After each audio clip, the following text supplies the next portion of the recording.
Okay, hello everyone. Welcome to another episode of the Roundtable. Welcome. I hope you've all been having a great week. Hope you've been having a great time. I hope you're looking at an exciting or restful weekend, depending depending on how things are going. They're starting Chino's off to dying. a great start, Yeah, as always. I love the internet. I am Templar. With me, as always, is Chino. How's it going, Chino? You know, it's great. I'm just looking at the fact that there's not many people that have joined the stream yet, and there are a lot of spelling mistakes, and I'm just totally putting. Oh, there's the ping in our Discord. Yeah, there it is. Yeah, so it's great. It's cold down here in Florida. I don't know where it is with you guys, but it's like 55 Please, here. please tell me. Oh yeah, Please tell me how it's like weather that I could be outside in shorts. I'm wearing a long sunbathing sleeve T-shirt. I am wearing shorts, but I'm Oh. wearing a long sleeve T-shirt right now, I am wearing shorts. Wow. Yes. and no so socks. I literally am wearing long underwear underneath my jeans with It a is heat- sweater on, and I'm literally wearing a cloak because that is the temperature of my house. I saw that So- when you stood up to adjust something, and Mhm. if you could for the camera, could you display one of the designs? It looked like Yeah, so- like a heavy metal rose. Kind of. So these are just kind of like roses on the side, and let's see if I Okay. can stand up without. Let me take my headphones off so I don't Okay. rip my head apart. For those that are listening, you're gonna have to go to youtube.com/LuxDigitalChurch. Oh my goodness, that's amazing! There's like a Yeah. skull with roses coming out of it. It feels Indeed. a little bit like an Iron Maiden album. I mean, it's like Guns N' Roses, right? It feels like Japanese Guns N' Roses. Yeah. So Sure. the theme of it was of this like brand that did like this merch drop was like Day of the Dead. Oh. And Oh, like the sure. slogan underneath it was we're all equal in our bones. So was like the message behind it. So Is it warm? but yeah, it's pretty warm. It's like a really heavy duty like hoodie material. Okay. So yeah, it's warm, it's comfy. Not as warm as like my wool like alpaca one, so but Mm. it'll do. Mm. Okay. With that, First- how is it going? With us, as always, is Pastor Mark. How's it going, Mark? It's great. I was going to say the first man to show up to the round table in a cloak. So we have that. That we Yeah, know right. of. That we know of. You Yeah, know it's that's- on brand. Yeah. Oh, it is. It is. I love it. And I'm doing good. I'm doing really good. It's been a bit of a long day already. Been playing a card game called Inscription. Mm. Played it with Doc today. Well, Doc was in stream guiding me, and it's really good. How far And did you then get into I was Inscription? I was screaming a little bit in my chair once in a while. Because Yeah, he was well, making because dumb Mark- mistakes. Snap click stuff, and I was just like, ooh. Looking for no advice. Just that 10-second delay was like a 3-second delay was too much. I've already made all the bad choices. Yep. Hey Christian Ninja, hey Zeph. Really enjoying that, and just sort of got a lot of the Bible study stuff uploaded today, and then recorded our first episode of Legends Cast covering Inscription just before we did this. And man, and earlier Templar was like, tell things about the church during your hello. And so here I am, things about the church. We're in a week-long fast right now, and so 7 days of fasting and praying. So I almost missed our live stream last night at 8:30 to pray with everybody, but my wife luckily saw it was 8:30, and I sprinted to the studio. I feel like trash because I'm in day 2 of fasting, and my kids are both sick. So those are all Aw. church news. But you know what? It's just normal at this point. It's just normal. I just figure that's what's happening. And then we have the Megazord documentary premieres on Tuesday, the 31st. So this upcoming Tuesday Oh. is the Megazord doc premiere, and I'm getting really pumped about it. So probably going to be inviting a bunch of VIPs, a bunch of people who support our church. We're going to be sending an invite link out to them to watch the premiere on YouTube or come watch it with us on Twitch. And so honestly, that's kind of like the big news. I'm really excited for that.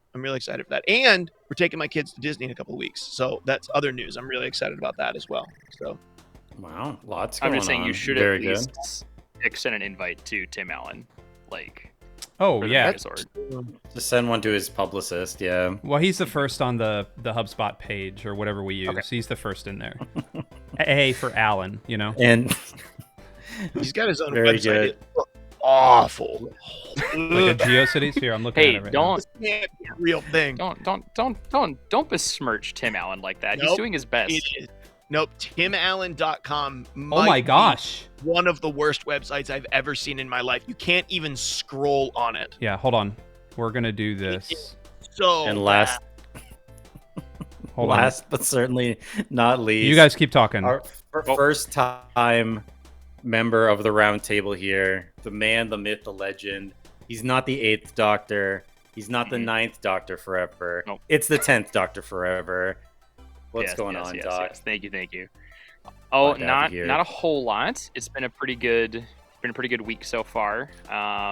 Again, I'm also doing the fast with Mark, so like, yeah, day 2 is the week. I'm getting very distracted by the Tim Allen that's happening in the chat, but I'm for it. But we've had a decent amount of snow, probably like 5 or so inches over the last couple of days. So been doing some snow blowing and getting all that. Grayson's been having a great time out in the snow because he's a crazy kid and loves it. And then in other news, I finally finished the main story of God of War Ragnarok. Hey. Now I'm just trying to finish Oh, up hey. like the last little bits of stuff, trying to do all the Crucible challenges and beat all the the Valkyries and all that kind of stuff. So Very nice. yeah, so it's been a fun time. Let me Enjoying it. let me Really like point the something game. out. Let me point something out in this page, Mhm. and I don't know that I'm going to be Sure. able to.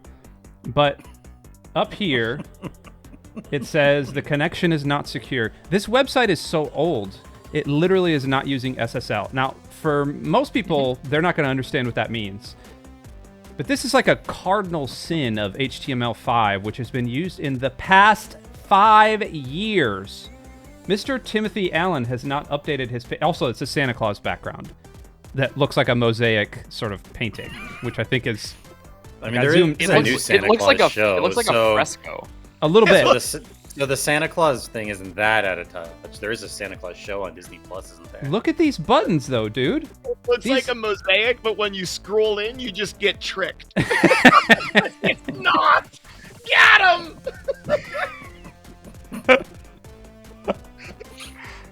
It's like this is like National Treasure kind of stuff. Like we should enhance, Yeah. like zoom in right towards What's the- yeah. mustaches. Where's What's the secret? secrets in here? Yeah. I found it. There it is. There's the yeah. declaration right there. Oh yeah, there it is. Yeah, I see it. You're right. See it? There. Oh, it's great. Oh my gosh. Yeah, you're Tyrannosaurus. Well, Yeah, you are right. That is the old YouTube logo. Yep. And it's also the So, old that- Facebook logo, too. Like 3 revisions ago. Oh Hey, man. if it ain't broke, whatever. It's kind of it's broke. I mean, Tim's doing fine, I think, and I think Tim's doing good. Huh. Just some guy, Tennessee. I got my graphics card for new computer Ooh. today. Very nice. What'd you get? What First- graphics card did you get?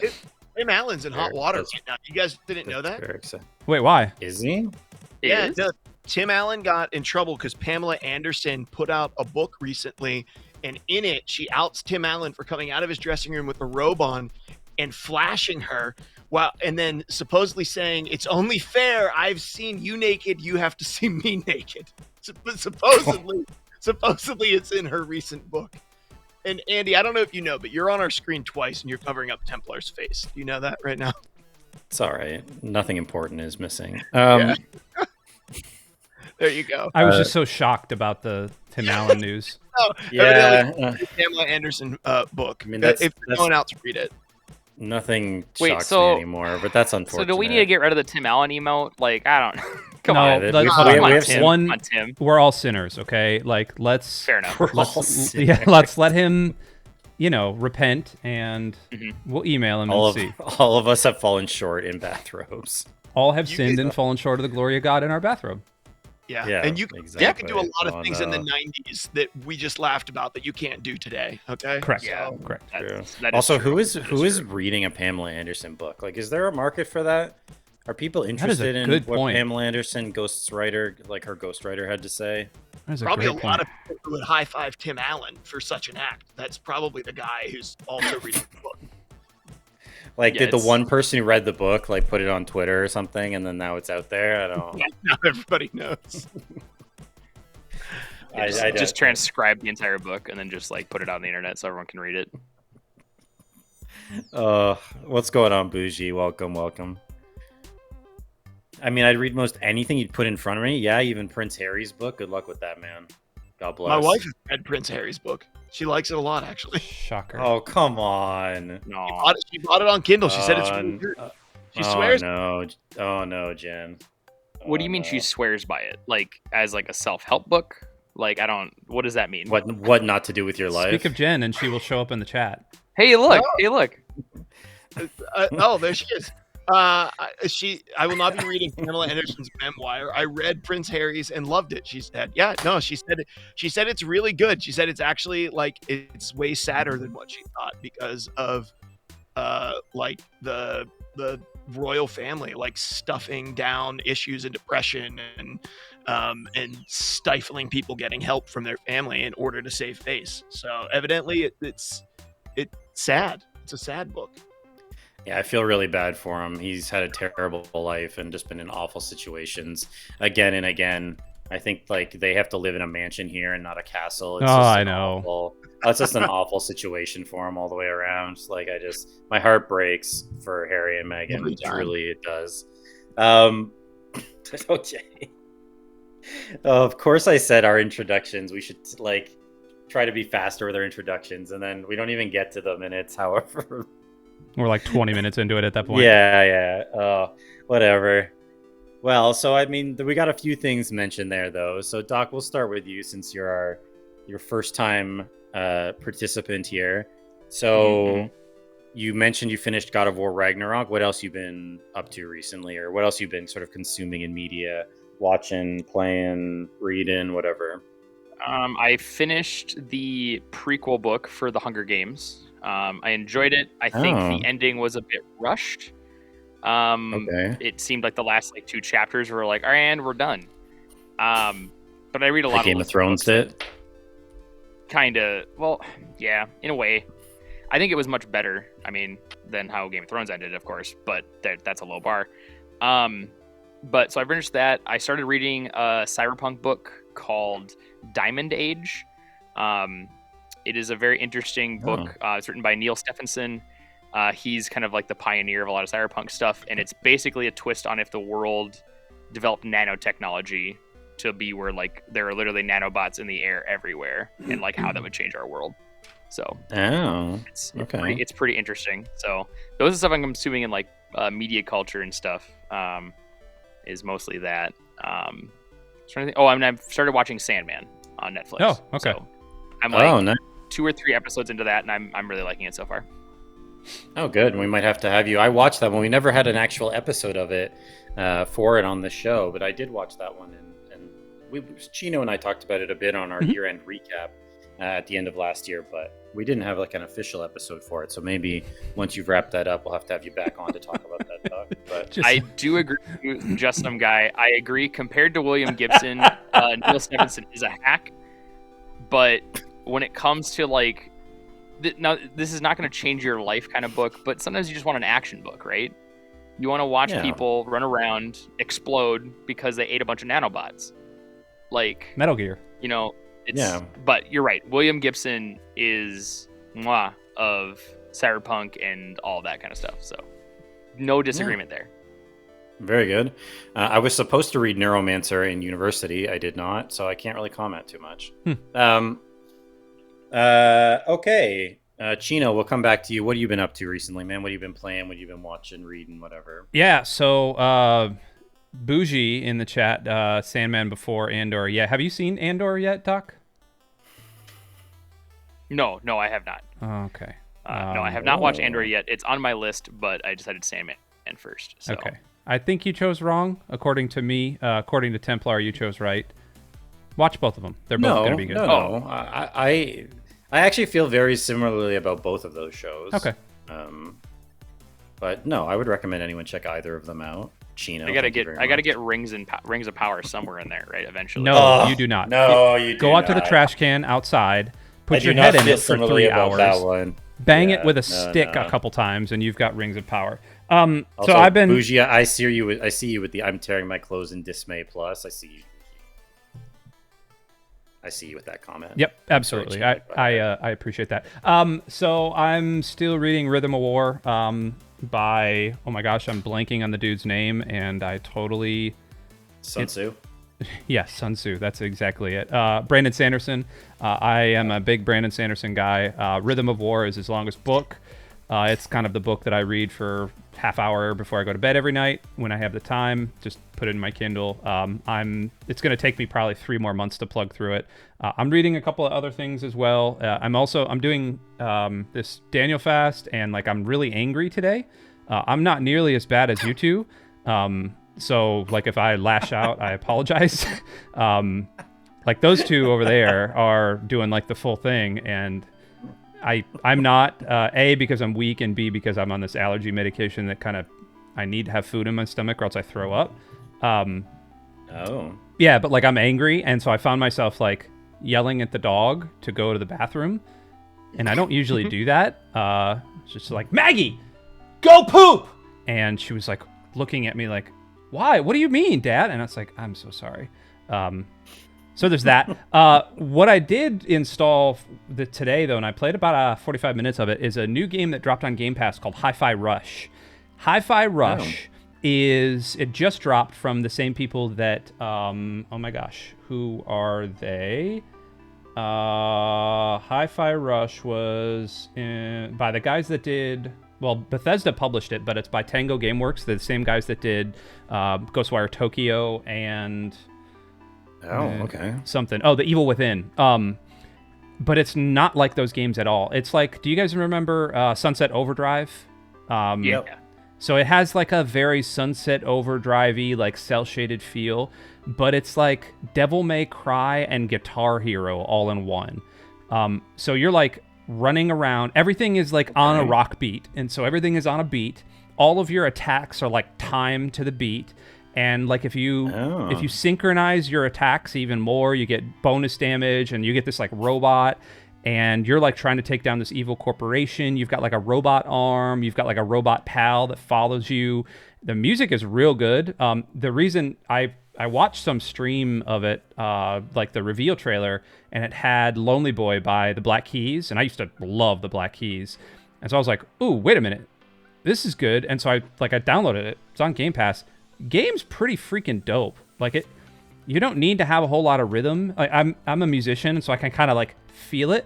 But the way everything in the environment like flashes on the beat, and then there's actually like a little meter you can turn on that shows you when the beat is going. So if you're like have no rhythm or like don't want to listen to it, or if you have like sensory processing disorder or something, you can actually just watch this thing. It is awesome. This game is like, Sunset meets Crypt of the Necrodancer. That is a perfect description there, dude. It's Necrodancer. Yeah, Crypt of the Necrodancer, but Crypt of the Necrodancer, not Necromancer. Get out of here, Bougie. But yeah. It actually is Necrodancer. Yeah. Crypt of the Necrodancer was like okay. this like 16-bit roguelike almost. Like it felt like Zelda, but They made a Zelda one. they did make a Zelda one. I never played it. It's really good. Okay, I should probably go do that then. Anyway, game's awesome. Highly recommended. Yeah, and I've been watching The Good Place with my son. So there you go. Sure. How's your Steam Deck, man? I mean, I was trying to get away with not talking about it, but it's awesome. I'm still playing Assassin's Creed Valhalla on it when I get time, and I can just push the power button and suspend it, and that game's like 1,000,000 hours long, and so like I don't ever have to do any save states. I just hit the power. I can turn it right back on. I'm in the middle of a raid of some monastery right now, and I'm just... As one does. I'm just killing Saxons because they stole something. I don't know. Yeah, because they existed, and I'm a Viking. Or because they existed, yeah. Yeah, and I'm a Viking, and I've got a really cool accent and a really cool axe that I throw at people. Sure. Steam Deck's awesome. I highly recommend Do one. you like the game overall, Very good. Valhalla? I don't know. I don't know. I really liked Origins. I didn't like Odyssey. We talked about it last week. Odyssey was way too long. Valhalla, I heard, is even longer. The story in Valhalla so far, though, is actually not bad. There's some redeeming parts to Eivor, the main character, outside of just like, I'm gonna hack and slash you. And the way they talk about how they are getting him into the order, the assassin order, is actually really cool. It might fall. Did you finish it, Doc? I haven't finished it yet because it's 175 hours long. So no, not yet. But it is the one I come back to when there's not other games that don't take my entire life to complete. Solid. Because I like the side quests. Like I think some of the side quests are actually like solid. They're not just like fetch quests. Like there's a whole side quest about a guy that you have to get out of his house because he smells bad. Dude, I did that one. Yeah, it's hilarious. Yeah. Like the side quests are great. Of just like, oh, there's a demon. And you're like, no, this guy just needs to take a bath. And you got to trick him to falling into the lake. Fantastic. I just did one. It was like a monk or he was like a born again Christian, and he's like sitting out on a box outside of his house, and he's like, I don't need these worldly possessions. Destroy what you want. I was like, all right. So I just started beating his house up, and then he's like, yeah, you can kill my livestock too. So I walked over and like slaughtered his cow. And then he got up and there was a key, and I was like, okay. I grabbed the key and I went down behind his house and I opened up this door, and there was like hundreds of dead people just like in this little shack that he had been killing and eating, it looked like. And then he attacked me and then I killed him. It was real fun. He got his just reward. Yep. Those things like make the game, I think, like because those side quests they're not just I need 15 acorns. Like they're just random stories, and they don't even like have like. There's nothing to do with the regular story. Nope, it's just you were walking and you heard a guy yell something. You're like, oh, I'm gonna go see what that is. Yeah. And so I think from that aspect I like. I don't necessarily like some of the grindiness of like you want to level your base up. You have to do like a bunch of like random quests just to get materials, and you're like, well, you need 5 boxes and 4 animal skins, and like I don't know the any game where you're just having to juggle like 1,000 currencies. I mean, God of War does the same thing, right? You just collect random bits of currency that you don't care about until you level up the piece of gear you want. But other than that, I think the game's good. I like that there's some seasonal stuff to it as well, where, you know, during certain seasons, they're like, hey, we're having a harvest fest or whatever. I think that's kind of neat. Yep. But some Stardew Valley action in that. Ooh, let's go. Also, Bougie, I have not played GoldenEye yet. I did download Monster Hunter Rise. I have not fired it up yet, so I'll let you know when I do that, Bougie. All right, I'm done. I've monopolized, so I'm sorry, Templar. No, it's okay. It's my fault for asking. It is. Hey, man, I got a busy life. Although I feel similarly about Valhalla. Anyway, Mark, what's going on, man? What you been up to? What you been playing? What you been reading? What's going on? This last weekend, got away with family. I know it seems like I'm going on a lot of vacations, but it just so happened that we sort of have some next to one another right now. And so my family goes away every year to a cabin, and it's really great. And usually there's 6 little kids. So there's very little chance for adult time. But this year that was different. We actually had tons of time to play board games because we caged all the kids. That's a lie. The kids aren't in cages, internet. Don't worry. No, they just ran around and played, and we played games, which was amazing. So I got to play this board game called Ark Nova, which is basically Zoo Tycoon if you replaced deleting fences so lions can kill your people who come to the zoo with doing conservation to release lions into the wild so that you don't look horrible to the scientific community. And it's really, really good. It's like really good. It's, if you're a board gamer, it's like it just itches the same places that Terraforming Mars does. It feels like Terraforming Mars, only in many ways much better. It is excellent. It's a really good game. Played it 3 times, and I'm going to be playing it tomorrow night as a 4-player game. Played it 3 times with my brother. Other than that, we probably played 15 or 20 games overall. Played a ton of card games. Played a bunch of the board games that I had brought, with the exception of the one game that I really wanted to play and bought expansions for, and my wife wouldn't play with me, Slay the Spire. No, not Slay the Spire. Fear to Slay. Really wanted to play that one. If it was Slay the Spire, we would have had a problem because I didn't kickstart that, and I wish that I would have. Oh, yeah. Oh, that board game looked great. Oh, But yeah, no, that was my. I don't really have a whole lot else to add to it other than played a good many board games and really looking forward to playing board games tomorrow night with my brother and actually Sheebs and Zach, who serve in the studio on the weeks of service. I want to talk about Inscription real quick. How far you're playing the video game version and not the card game version, right?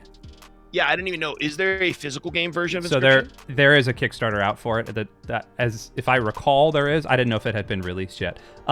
Inscription is like an awesome game, and you learn so much about everything going on. Doc, you beat it, right? Yep, I've played the whole thing. So how far is Mark into it? Mark's still in the cabin. Oh, okay. Oh, I didn't know that I leave the cabin. Yeah, I'm in Act 1. Oh no, you straight up leave the cabin. Has he finding some of the stuff like around? He's found a good chunk of the stuff around the cabin. Okay. There's some more that Mark needs to unlock, but he's gotten a lot of the main unlocks in the cabin. Okay. So, Bro, the weasel, he's your friend. Trust me. That dude is the the stoat. stout. Yeah, I just called him the I hate stout. him. Yeah, I hate him. He's No, super he's annoying. awesome. No, don't hate him. He's freaking awesome. Trust me. I don't have time for him. Yeah. There Okay. is a story. All the cards that talk to you, there is a reason that they talk to you, and there's a story behind every single one of them and how they got there. Yeah, I mean, it's been super cool so far. I've really enjoyed it, and I am very much so looking forward to, getting through Act 1 and seeing what's next. So yeah, no, it's been super dope so far. Prepare to have your mind blown, bro. It takes some turns. I hear it does. Cool. Very good. It gets very meta very quickly. Yeah. Templar, what have you been playing?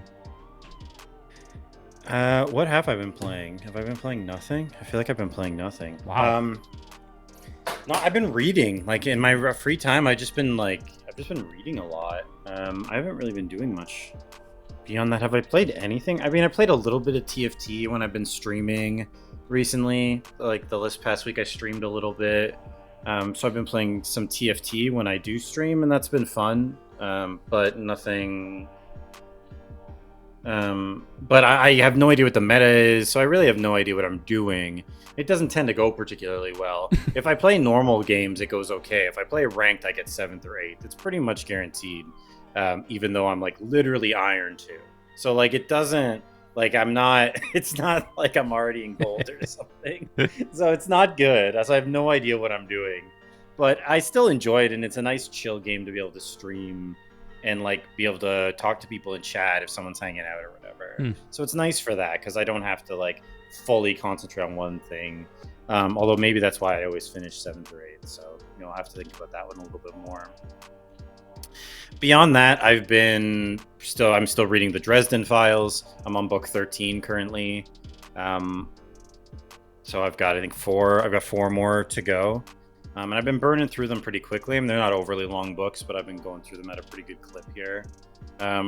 Really enjoying them. Great. I've talked about them the last few, episodes that we've done, so I don't kind of need to rehash any of that. Listening to my girls, XG, my favorite girl group. They released 2 new songs a couple days ago, so I highly recommend people go check those out. Shooting Star and Left and Right. They're kind of a 90s R&B feel to them, so I think if you're into that sort of sound, and they are in English, so hey, shout out to XG. And then I'm still watching The Wire, although I've slowed down a bit on it. I'm on season 3. I'm about halfway through season 3, and I'm just kind of watching an episode here and there. I was kind of binging it for a while, but now I'm just kind of watching an episode here, an episode there, and just working my way through it. But it's been good, yeah. So I think that's about it. Unless I'm blanking on something. But I'm it's not something I'm playing, but I think I want to get the new Dead Space. I think I never played fully through the original one. I played it a little bit, like a buddy of mine had it or something. Like I played it originally, but I never actually just fully played it. And horror games aren't really my thing, but I don't know. I feel like the kind of sci-fi space horror thing, like it looks good. It's I don't know, it's awesome. I'm really debating picking it up. It's really I haven't played the new one, but the original one was awesome. Yeah. Yeah, the original was good. I also like that the original one, the combat was like you had to think about it. like Mm. because of like how the weapon works and stuff like that. You're like having to prioritize limbs and stuff like that. You can't just like Mhm. run through hitting stuff.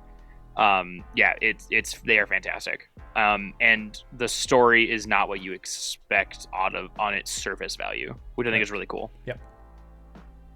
Wait. Sorry, I was reading chat. But yeah, no, it looks great, and I really am interested. Doc said Inscription. Oh yeah. So Inscription's one of those games that you want to be able to play again. And Bushi said that game is Dragon Age Inquisition for me. Really, False. Inquisition? False. Really, Bushi? I like Inquisition. False. It's great. good, but Dragon like, Age 1 was better. yeah, Dragon Age 1, like maybe that's like a legendary game.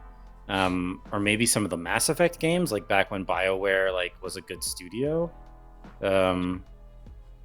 Inquisition, okay. Interesting. Did you guys ever play Jade All right. Empire? All right, Bougie. No, I don't know what that is. It is BioWare's essentially their like weird karate RPG that it was No, it was like a B tier game for them, but it was awesome. And I want them to bring something like that back. It had like actual karate. It was karate, so it was Japanese. It wasn't kung fu. And there was like some weird samurai and ninja stuff happening. It was pretty dope. Okay. Did you do the Trespasser DLC? Is that for Inquisition? If it is, no, I didn't. Or are you saying that's the part that makes it legendary, Bougie? I have that game. I beat it. I had a lot of fun with it. Like, it's a very good game. I'm not knocking it, but I am. to me, like, the Dragon Age 1 is kind of where I would go with BioWare, or Mass Effect 2. Probably Mass Effect 2.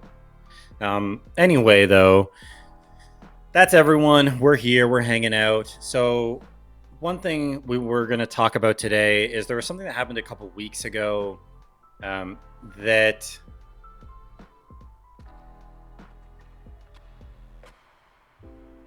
Sorry, reading chat still. Came with it for the Dead Space remake. Okay. So something happened a couple weeks ago that I thought would be interesting for us to touch on.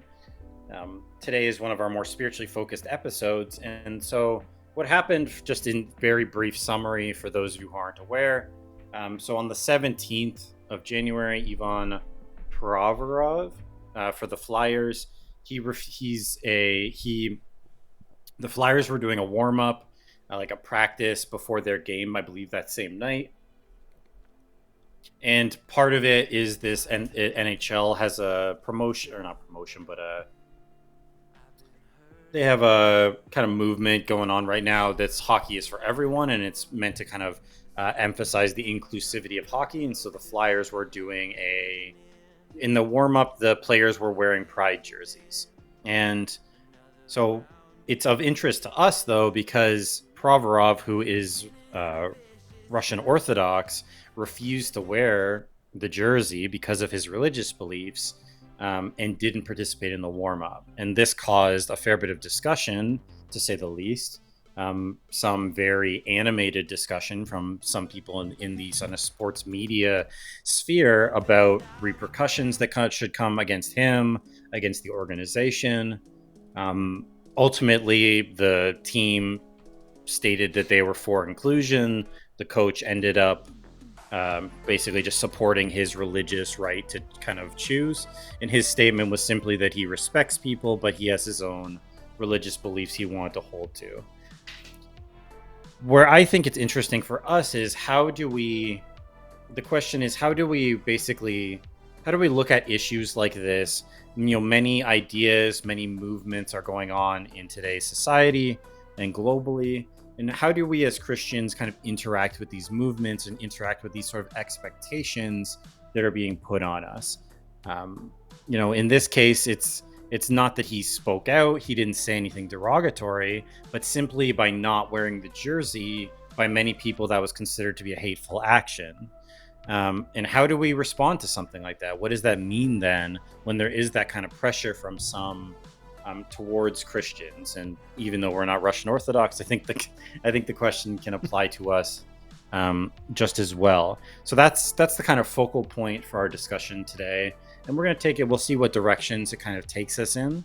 But I think there's a lot of interesting questions and things that we kind of need to grapple with as a church and as a community in regards to issues like this. So, Mark, I'm going to go to you first on this one, being the pastor and all. What are your thoughts on this? Maybe when you heard about it, when I posted about it and said maybe we'd talk about it, like what's your kind of initial reaction? What are your thoughts about this kind of issue generally? I think that Doc is almost 100% going to mention this book that is in my stack that I need to read, which is The Intolerance of Tolerance. And I think it's better off for him to talk about it, because I understand the premise of the book, but I haven't actually read the book. And there it is. It's in the chat. So if you'd like to read it, The Intolerance of Tolerance. So I think there's a conversation to be had there, because there's been a certain amount of shift in the way our culture responds to differences in opinion. And this isn't just in regards to LGBTQ plus rights. This is in regards to all aspects of life in which we may differ. And this has been exasperated and continued to grow since COVID. Like, this has gotten substantially worse in terms of the anger. And what is really, I think what is really interesting in my perspective, in terms of Christianity and the LGBT community specifically, is that for many years it was kind of like, in culture, Christianity and the church sort of had the upper hand, right? Their voice was louder, they had more control, they had more money, and so it was kind of like, well, heck with you guys, we're not going to talk to you. You can go pound salt. And now the switch is flipped, right? And now that isn't the case. The church has less influence.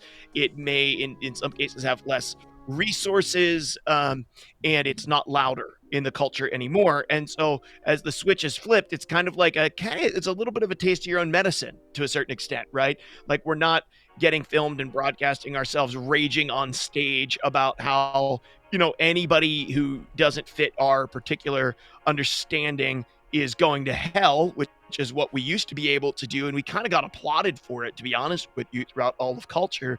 And now the opposite of that is happening, right? In which we're getting shouted down. And Christians are kind of like, well, this is unfair. It's like, yeah, it was probably unfair all along, and now we don't have the upper hand, so it feels less fair. So I feel like there's a lot of that is happening in culture, where we didn't genuinely want to engage with members of LGBTQ plus communities, and now and they were like, will you engage with us to a certain extent? Will you talk to us? And we're like, nah, we're not talking to you. And now it's like, well, the church is kind of like, hey, will you come talk to us, please? And they're like, no, we're going to yell at you. And we're like, well, that's not fair. So I think there's some of that goes on. Now, in this particular case, I think there is. Do I think that means that there's not overstep? Absolutely not. I think there's still overstep. Does it mean that I think that we shouldn't tend or lean towards justice? No, I don't. I think we should tend and lean towards justice.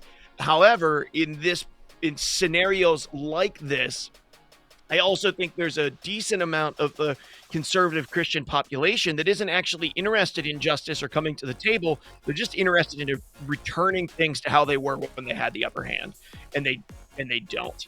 And so I think that there's, the Daddy Bandit says, doesn't help when churches hold their own drag shows and trans events.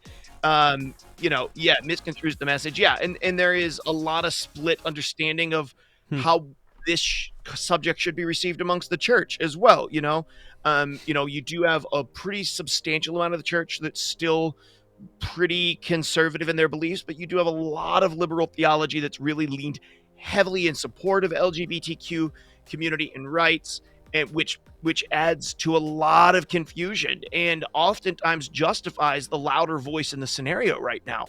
I could talk about this and rip on it for a very long time, obviously. So I will shut up and let Templar pitch it to somebody else. But I have so many thoughts on the subject. Sure. No, I think that's a very interesting starting point, and an interesting perspective to take on it. Doc, I'll go to you because Mark kind of shouted out a book that you had ready there with the link to post in chat. So Mhm. I'll throw it over to you, man. So what was your kind of thoughts with this? Yeah, Yeah, and, I and think what is the kind of connection with this book, but just anything in sure. general? Now, like, I want to preface like the book. It is one of my favorite reads. It was my wife is the one that she had to read through one of her college classes, and like I eventually got around to reading it. A caveat is this book is there's a lot. The author does use hyperbole in a lot of ways. Um, Part of that is to kind of like wrap you into the initial concept of like, well, look at how extreme this is. Okay, that's crazy. Um, which I don't think is always the best argument, is when people use just extreme hyperbole to like kind of prove a point. But it does kind of draw you in. It does try to make you start like thinking about yourself a little bit more and like how your actions reflect on the world.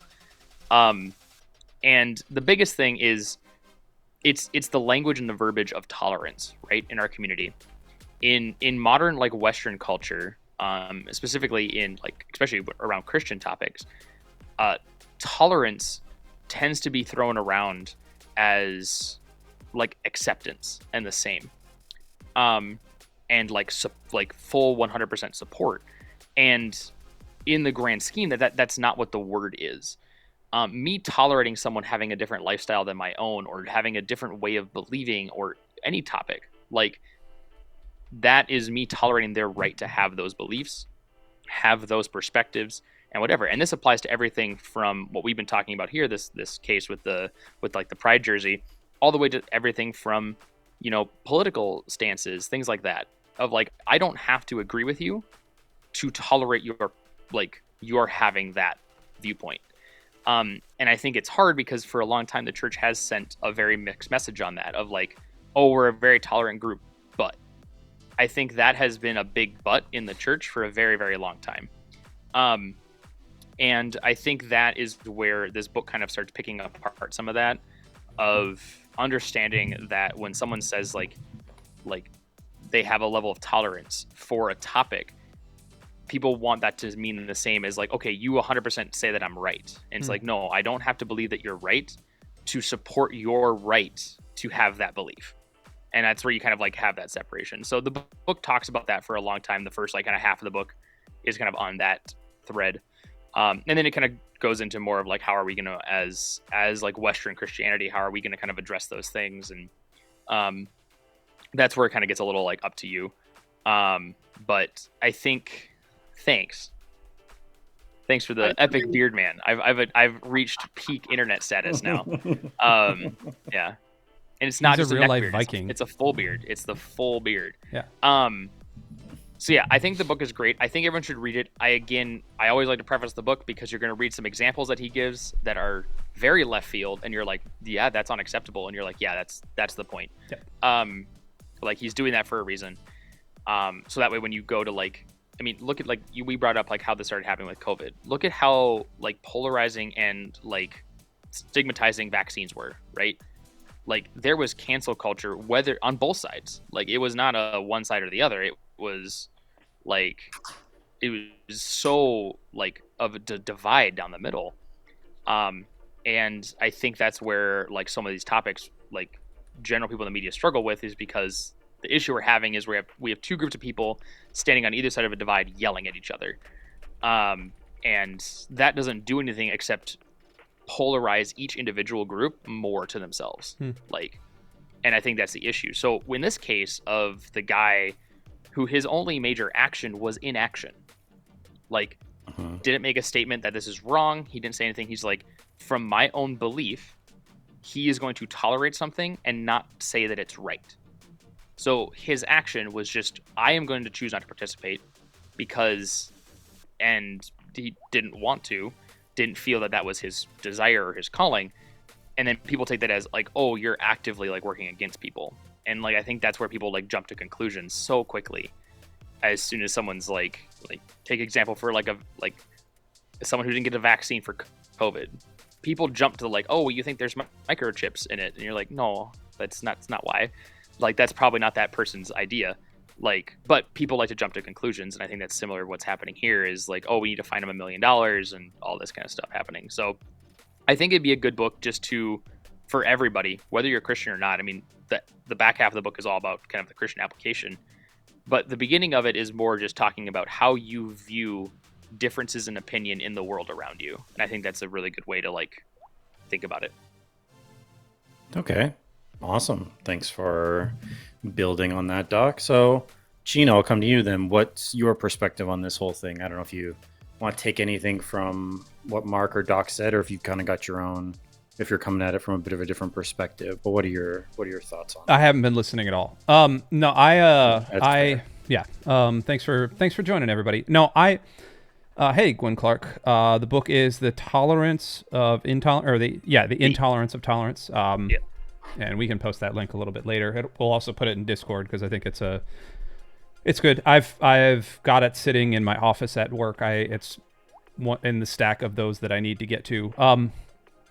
I actually, I come at this a little bit differently. I've got 3 kids.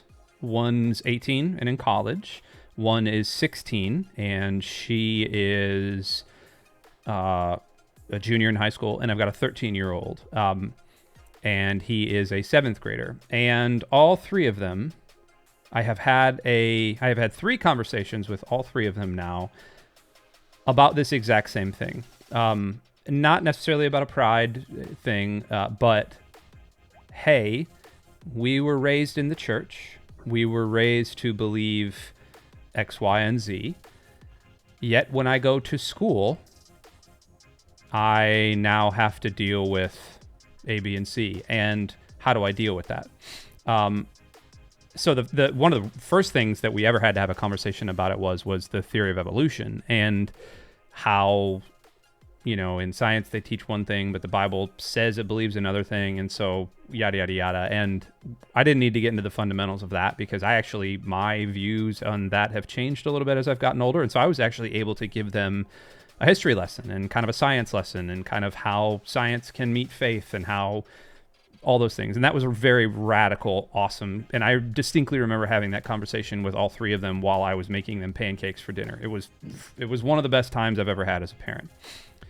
But I dreaded having that tolerance question with my kids because I have a tough time. Okay, let me preface. I'm a very emotional creature.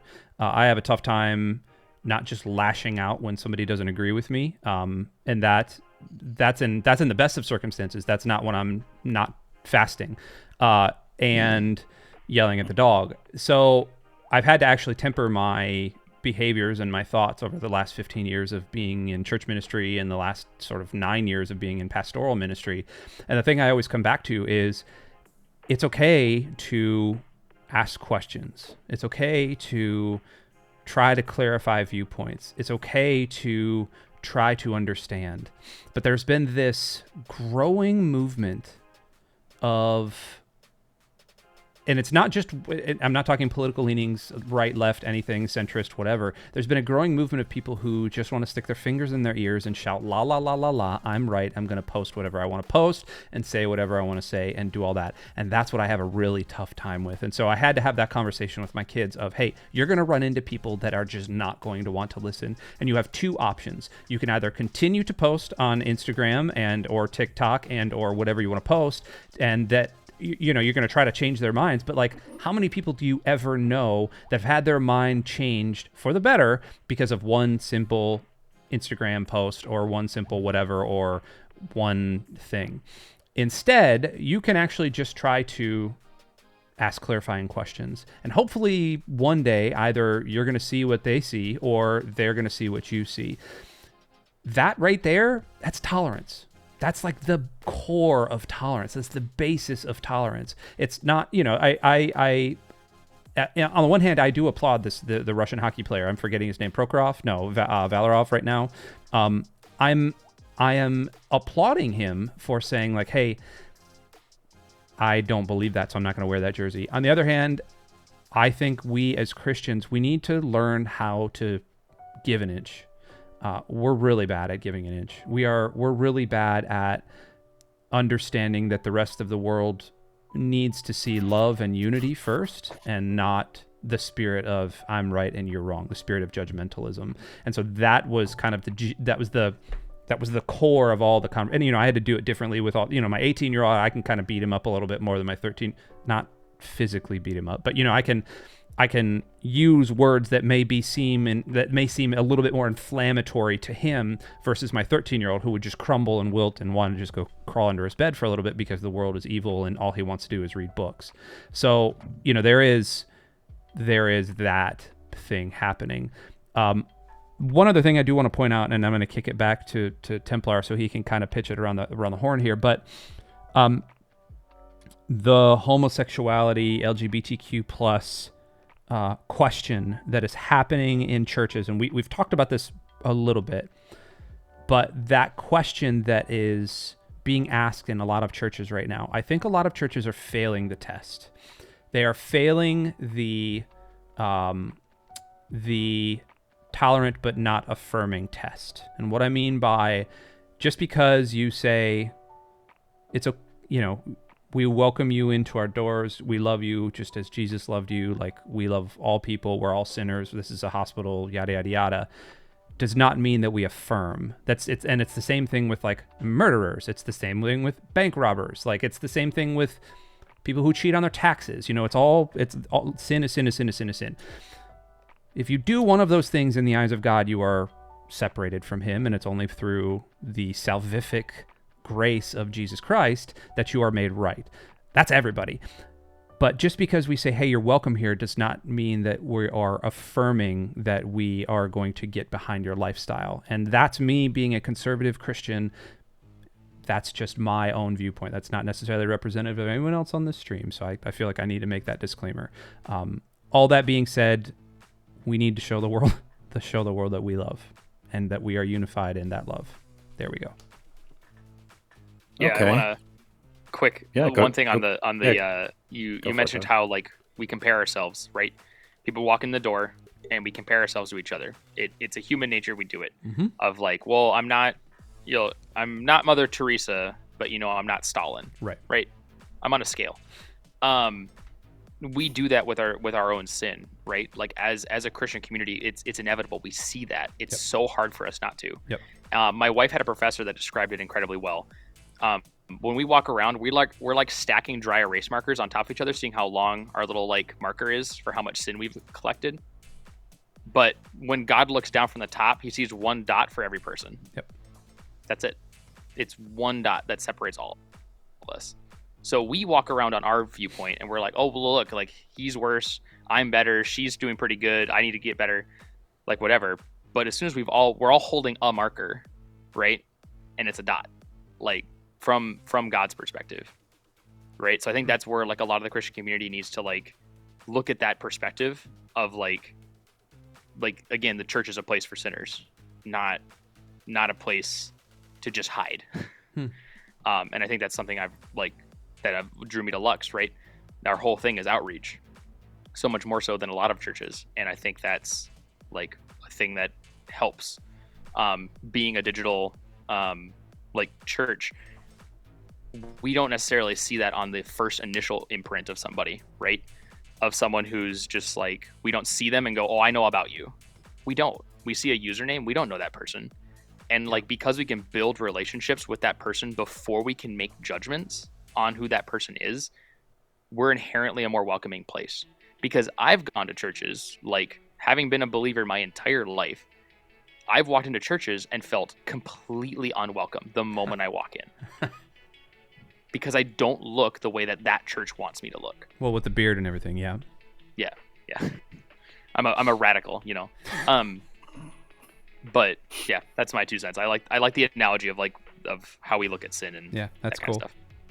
Templar, I'll let you decide where you want to go next, but I have like 15 things I would love to unpack. I have like 1 or 2 that are particular. So whenever you're ready. Sure. I just want to hit on a couple things in chat here, and then we'll go to it. The Daddy Bandit. I know we already shut you out, but thanks for chatting.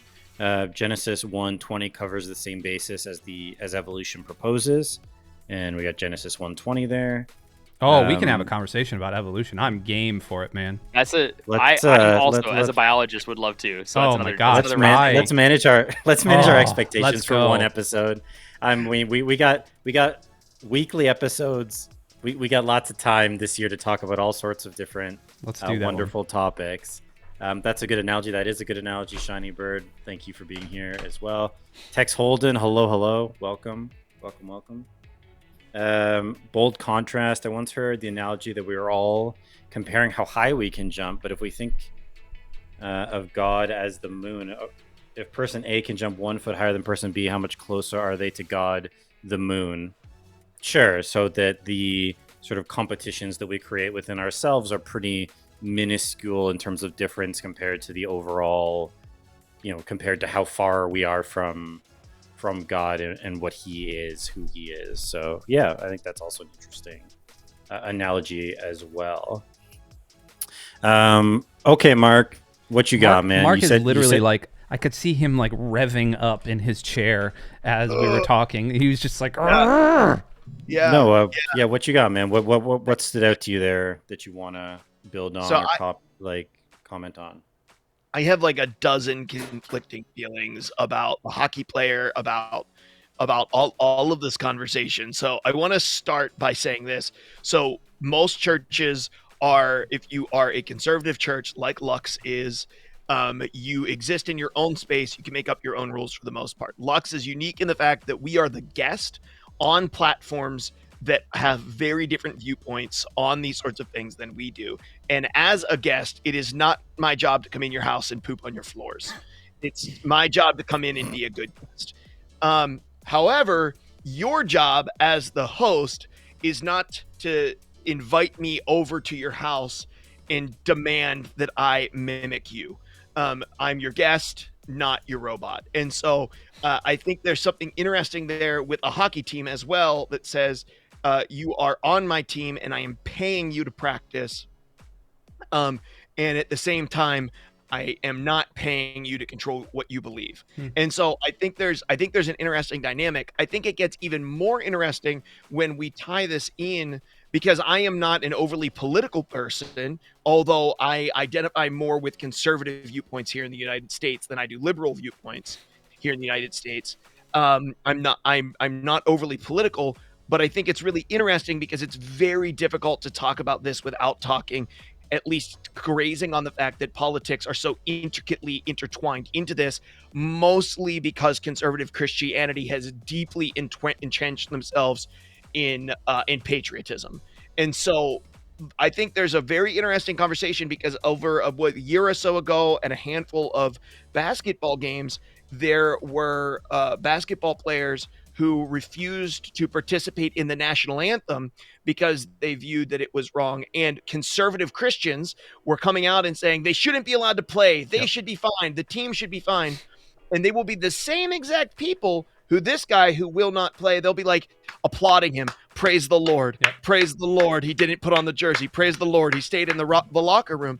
And what I think is really interesting is it's a very, I don't know how I feel about either of those situations. All I'm saying is I think that it's not as easy or as simple as saying, yes, this guy did the right thing, or no, this guy didn't do the right thing, or we should take this as an example or not as an example of Christians, because Christianity is, in at least its public face, is so intertwined into conservative Republican concepts and culture here, at least where I live, that it looks very two-faced. It just looks very two-faced, and it makes Christianity, once again, when you mix your faith too heavily with your political persuasion, it makes Christianity appear as it is only really swayed by political position. And so it's not a real faith.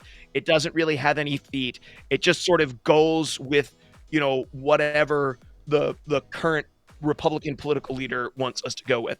And I think that is pretty damning for Christianity in this case.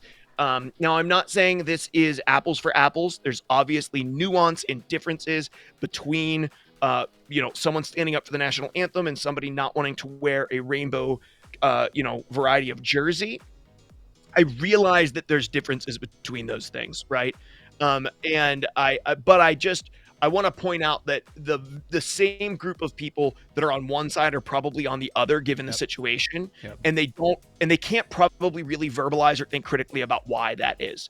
So I think that I feel like that's maybe not a deep conversation we should dive into too much, but I think it's apparent out there, and I think it makes, from my, I think from the other side of the aisle, right, from the more liberal side of the aisle in this scenario, it makes me understand why they think the way they do, right? It makes me understand why someone's like, no, heck with you guys. I don't even want to have a conversation with you. You can't even be honest with yourselves.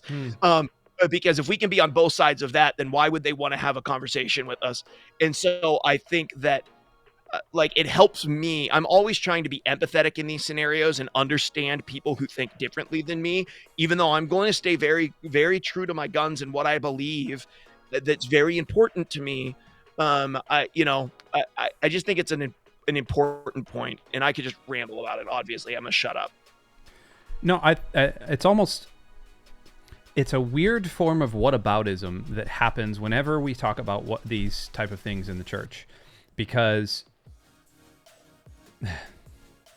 okay, I'm trying to figure out how to say it without being inflammatory, and I think the only way to put it is, let's go back to the dry erase comment that Doc just made.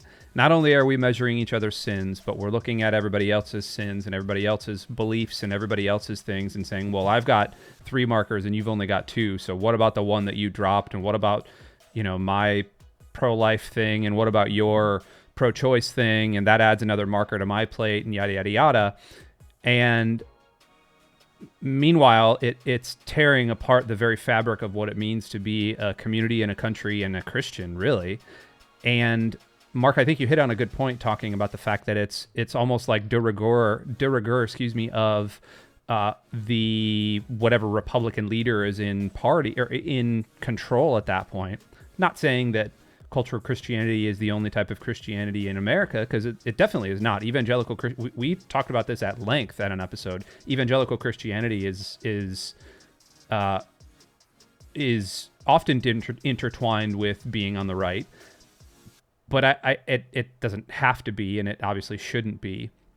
But the whataboutism that strikes whenever we talk about one of these things. So I'm thinking particularly of the case that's happening out in Colorado right now, or that has been for a couple years now, where there was a Christian baker who had a homosexual couple that came to him and said, "Hey, we want you to make us a wedding cake," and he said no.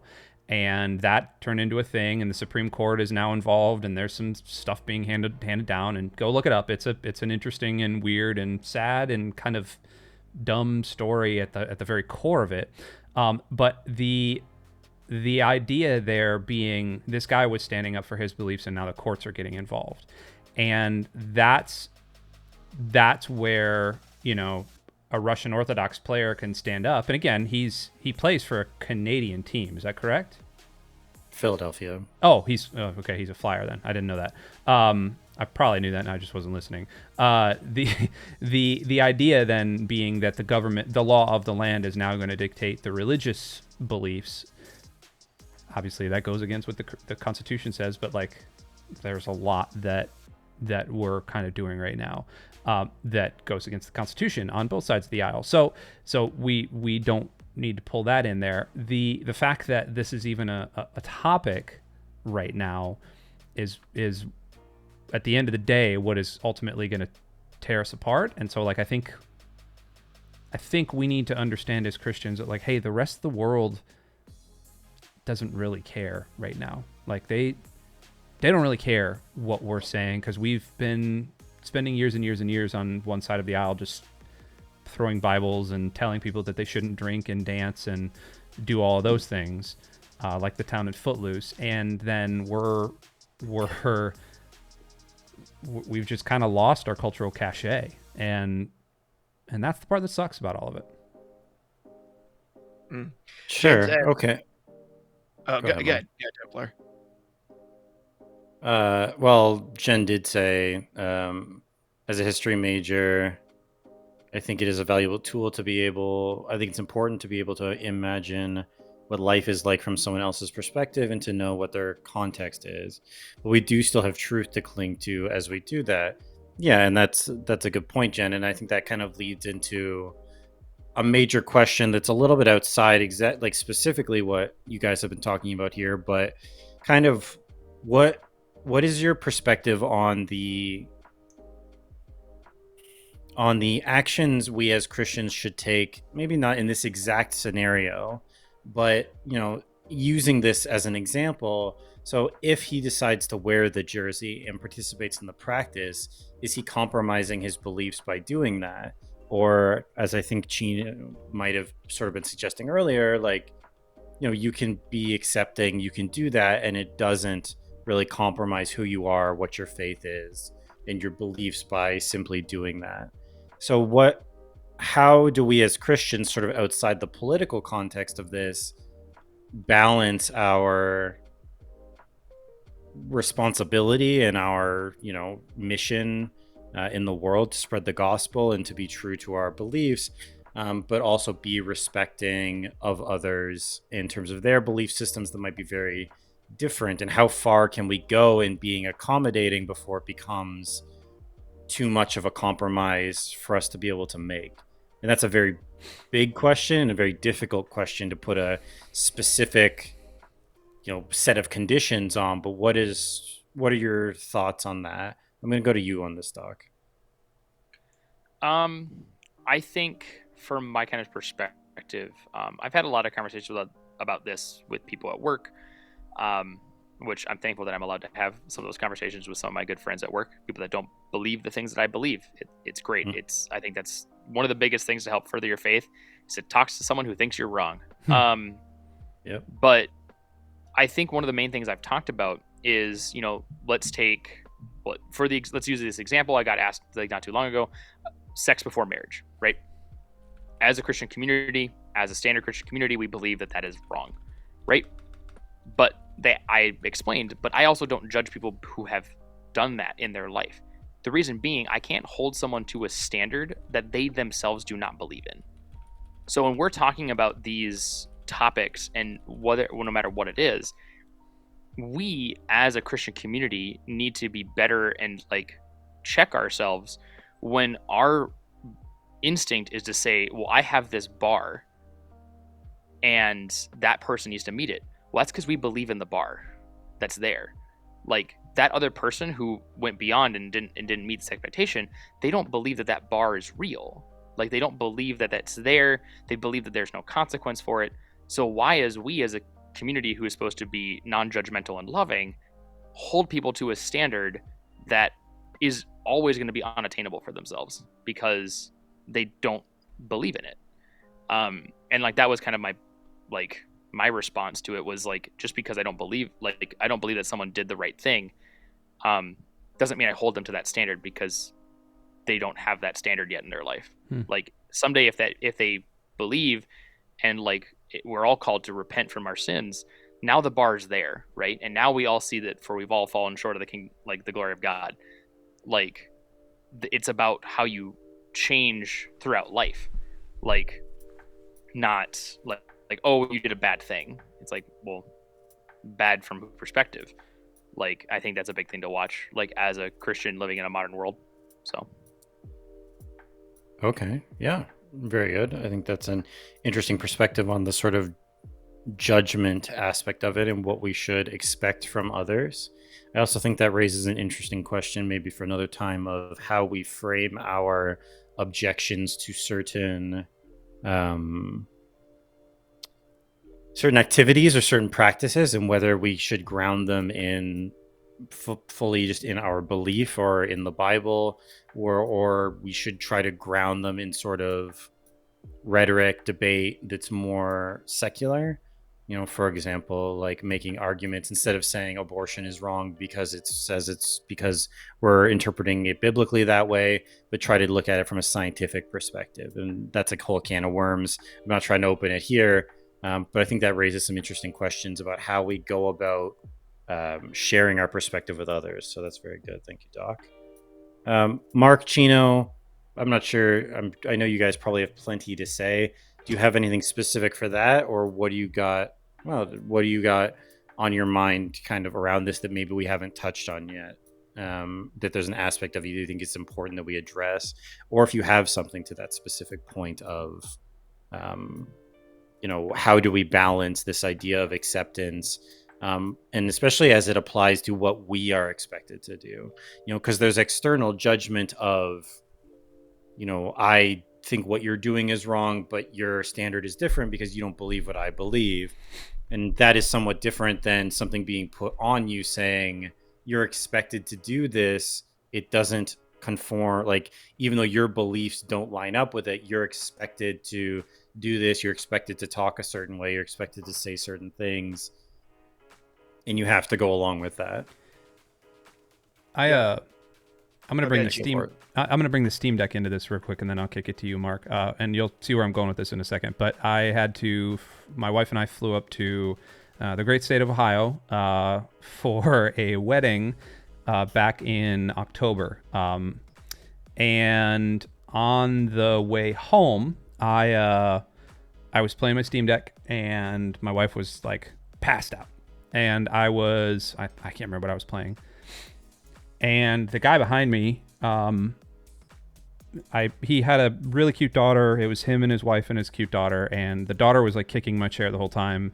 It was one of those flights, which was totally rad. And so I kind of turned around, just like, hey, started playing with the kid for a minute, and then the plane took off, and she still continued to kick the back of my seat, and he kept apologizing profusely, like, oh man, I'm so sorry that Ginger or whatever her name was kicking the back of your chair. Hey man, it's all good, no worries. So it was a 2-hour flight, and she kicked it for probably an hour and 45 of the thing. I was just playing my Steam Deck the other time. All of a sudden, I feel a tap on my shoulder as we're like, 30 minutes away from landing, and I feel a tap on my shoulder, and I turn around, and the guy's like, hey, is that a Steam Deck? I was like, yeah, it is. And so we struck a conversation about the Steam Deck, and we were talking about video games, and I started talking about Lux, and I started talking about all this other stuff. He said, what do you do for a living? And I said, well, I'm a pastor. And the look he got in his eyes was one of fear and one of trepidation almost. Like I think he was afraid I was going to yell at him about his kid kicking the back of the seat. I think he had some quite fruity language, and he immediately tightened up that fruity language after I told him I was a pastor. And the entire, and whatever, like, hey man, it's all good. Like, I'm not going to yell at your kid, and you talk however you want to talk. I really don't care. We had a great conversation for, the rest of the 20, 30 minutes on the way. And as we're landing, I kind of turned back around. I started prepping my bags, and my wife finally started waking up. And I felt the tap on the shoulder again. And I turned back around, and there's this guy, and he's just like, hey, he just said, thanks for talking to me. I said, yeah, what do you mean, man? He said, well, you're a pastor, and most pastors just are angry. And he proceeded to give me like a 5-minute conversation on why he left the church. And he had been in youth group and all these other things, but because people didn't agree with his lifestyle, and I didn't get into what his lifestyle was, I kind of figured it had something to do with either homosexuality or sex before marriage. And it looked like the person next to him was a woman, but again, I don't know. But he just said, thank you. Like, this is, if you were a pastor at my church, like, I'd want to go to my church. And I was like, oh man, thank you so much. And as, we landed, put the Steam Deck away, and, he actually followed me on Twitch right while I was sitting there, which I think was kind of cool. He was a gamer as well. And that the ride home, I was thinking about that. Like, man, how many people are scared of Christians? Like, how much of the world is actually scared? Like, the reason we've lost our cultural cachet is because we have stood on the street corners shouting at them, telling them that they're going to go to hell because of their lifestyle, giving them the answer that, hey, Jesus is the answer, but not actually explaining why or what, and just telling them, believe this book, or else you're going to hell, sinner.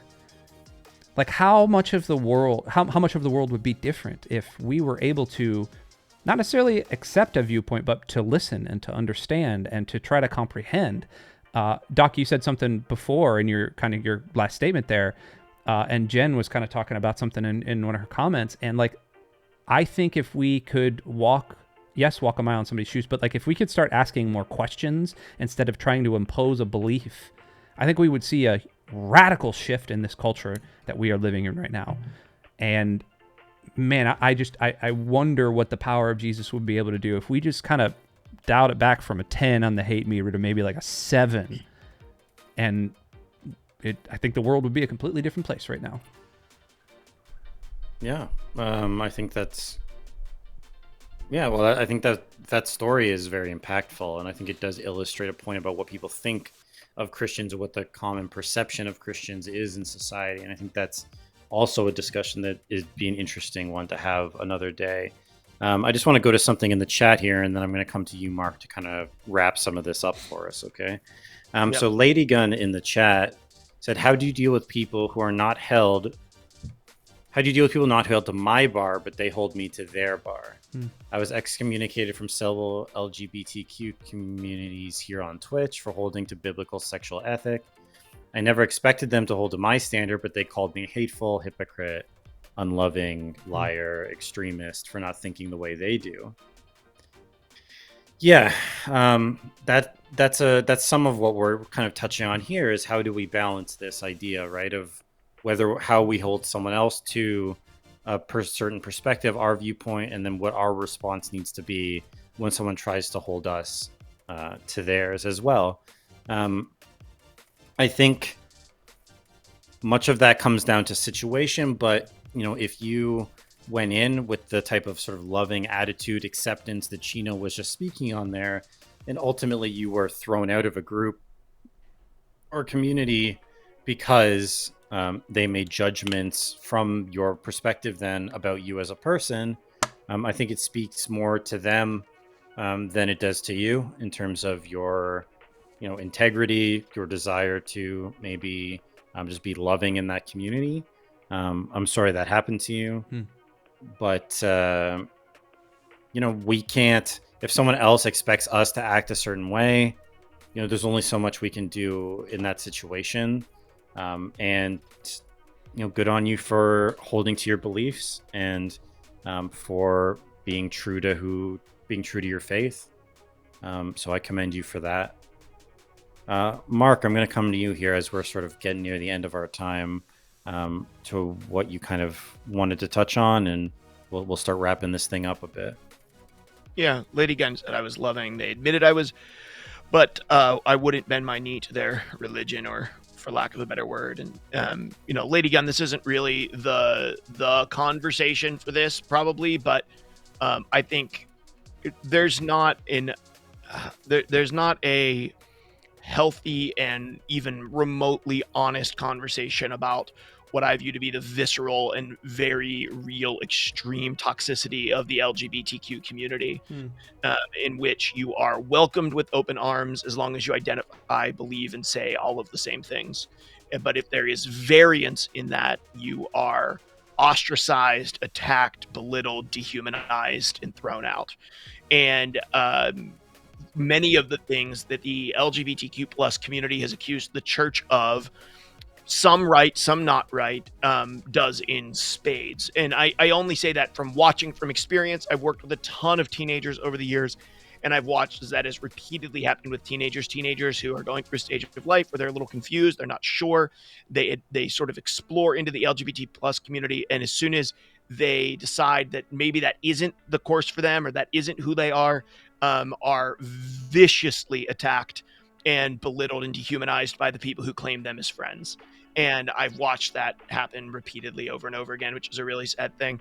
I think some of this ties into, in the end, because you asked, if this player put on the jersey, was he denouncing his faith in some capacity?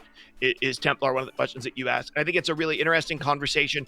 Paul says in his letters that we should submit to the ruling authorities who are in place by God himself. Obviously, a hockey team is not a governing authority, but he is under contract with them.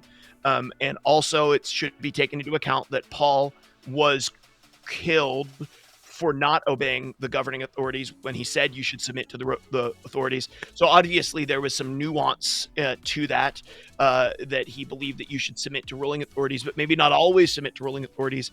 And it seemed to come down, at least for the early Christians in the first church, to when we were told to denounce the faith. Hmm. They were obviously subversive to the Romans. The Romans tried to eradicate them. The Jews tried to eradicate them. They continued to meet, but they left the synagogue. They quit meeting in the synagogue. They quit meeting in the temple courts, but they started meeting in homes. They were told they couldn't do X, Y, and Z. They stopped doing many of the X, Y, and Z things. And on the backside of that, though, they continued to be arrested. And, you have the story of Polycarp, who's told to denounce his faith, and he'd rather be stabbed through the gut with a sword and burnt to death at the stake. And so is somebody telling you to put on a rainbow-colored jersey to support LGBTQ rights a denouncement of faith? I struggle to believe that it is. Yep. I don't disagree with his right in the opportunity just because of the laws in our country to say I'm not going to wear it. I think I don't think it's even a religious discussion for me. From a faith perspective, I think he has, whether he has the right to do it or it's helpful or not doesn't matter. I think from a political perspective and where he lives, the United States, he has the right to choose whether or not he's going to go out on the ice. And in respect, his team has the right to choose not to play him if that's the repercussions for his actions. From a faith standpoint, do I think being told go put on this jersey and get out there on the ice is telling him to renounce his faith? I struggle to see that. I could respect him actually making either decision, and I wouldn't think, oh man, you're a crappy Christian, or oh, you're not really a Christian if he dons the jersey and skates around the ice for warm-ups. There's a big difference between putting clothes. I mean, even the Bible says, don't worry about the clothes that you put on. I realize that clothes have symbolism, and we should be intentional and careful to not cause men and women to stumble and our brothers and sisters to stumble with the clothing that we put on. And this isn't a fully thought out thing, and I'm 2 days without food. So, with all of that being said, I don't pass judgment on this dude if he chooses to put it on or if he doesn't choose to put it on. I think there's very good reasons to do probably both of those courses of action. I applaud him for his bravery in deciding to put it on simply for the fact from a political standpoint, it just says like, yeah, he's defending rights that I depend on. And I appreciate that. And from a faith standpoint, I get it. Like, I understand. I'm not sure it's the same choice I would have personally made. If Twitch came out tomorrow and they were like, hey, we're going to rainbowify every Twitch icon the whole way across. We don't care about your brand. You're getting a Twitch rainbow across it for the month of June, which I think is Pride Month.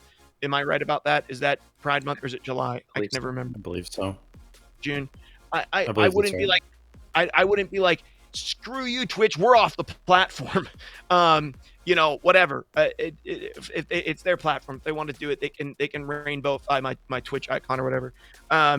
So I don't know that I would make that choice necessarily, but I can respect him for doing it at the same time. I don't know if it's like day 3 or 4 of a fast. I might be getting a little angry with him. I might want to yell at him. Depends. We just need to make sure we don't have a fast in June. Is that kind of what I'm getting from this? It's too hot. Not a lengthy fast anyway. Turn all the emotes to no Dark Lady. Yeah, there you go. Very good. That's what it'll be. I like that. Solution. Arc month. Well, thank you. Thank you very much, guys. I think this is a huge topic, and I think as we saw in today's discussion, this is something that can go in so many different directions. There's so many perspectives to look at this from. There's so many avenues you can take with it.